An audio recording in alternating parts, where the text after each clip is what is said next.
Сәлем достар, барлығымыз мультфильм немесе сериал көріп, ең қызық жеріне келген кезде жарнама басталып кетеді.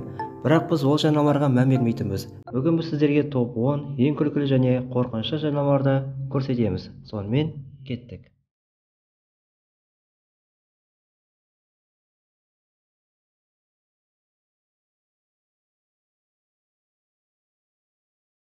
Жапондық жарнама. Бұл жарнама әлі күнге дейін көрсетеді. Жарнаманың басында біз ақырын шешініп жатқан қыздың бейнесін көреміз. Бірақ бұл қыз емес, еркек екен.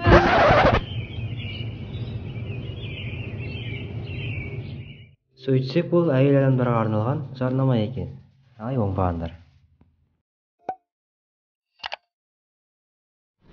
Кейде жарнама берушілер қысқа фильм деп атауға болатын оқиғалар ойлап табады. Бұл жарнама жын үйінің қара атмосферасын бейнелейді. Бұл жын кейде қызды азаптап, оны төбеге іліп қоюға мәжбүр етеді.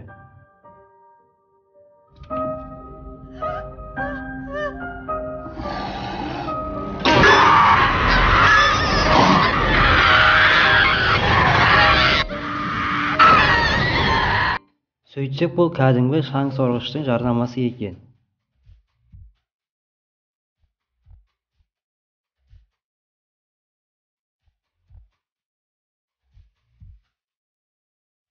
Кейде тіпті компаниялар өздерінің эпикалық сәтсіздіктерін байқамайды.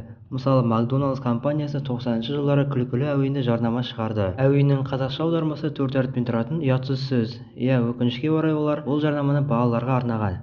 Және нәтижесінде кішкентай балалар сол сөзді үйреніп алыпты. Сондықтан бұл өте нашар жарнамалардың бірі.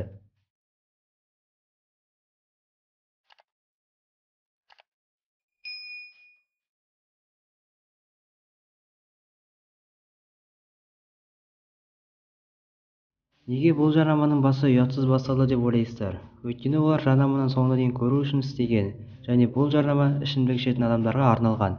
Яғни бұл ішімдіктің жарнамасы. Мүмкін түрмеге душқа сабын түсіріп, оны алу үшін еңкейгендерге не болатынын елестеткен шығарсыз. Бұл жарнаманың компаниясы осындай жағдайға тап болған адамдарға қамқорлық жасады. Бұл жарнамаға не күлеріңді, не жыларыңды білмейсің.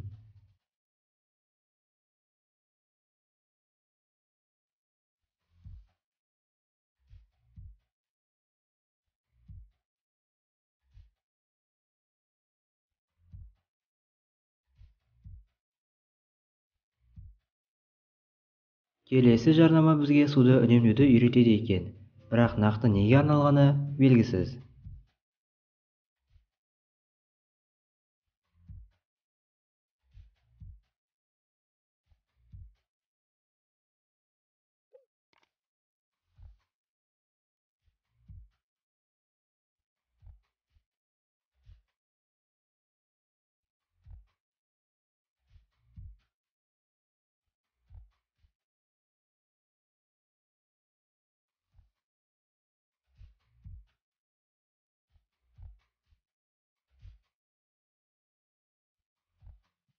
Сексенінші жылдары жалған жарнамалар ақш-та тез танымал бола бастады.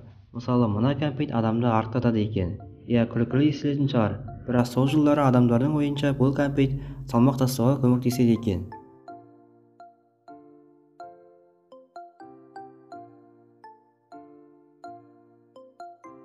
Тағы да жапон жарнамасы, тағы да қыздар.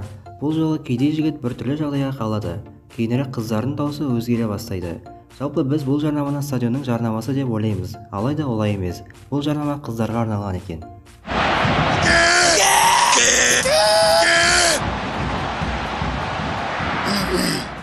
Бір қарағанда Канада өте жақсы ел. Ал екіншіден бұл жарнама осы елдің бүкіл болмысын көрсетеді. Аспаз өзінің жақын арада болатын үйленуі туралы қуанышпен баяндайды. Ал жалпы оның өміріндегі барлық нәрсе керемет. Бірақ кенеттен қыз қолындағы қайнаған сумен бірге тайып құлап түседі. Содан кейін қыздың бет терісі шыға бастайды. Жалпы бұл жарнама не туралы екенін біз түсіне алмадық. Бәлкім бұл сізбен бізге абай болыңыз деп көрсеткен болар. Бұл күлкілі жарнама 1995 жылы пайда болды. Яғни бұл Сеганың жарнамасы. Бұл жарнаманы сіздерге түсіндірудің қажеті жоқ. Жай ғана соңына дейін көріңіздер.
Сонымен достар, видеомыз аяғына жетті. Егер видео ұнаса, әрине лайктарыңызды басып, арнаға тіркеліңіздер. Бүгінге осы, келесі кездескенше аман сау болыңыздар.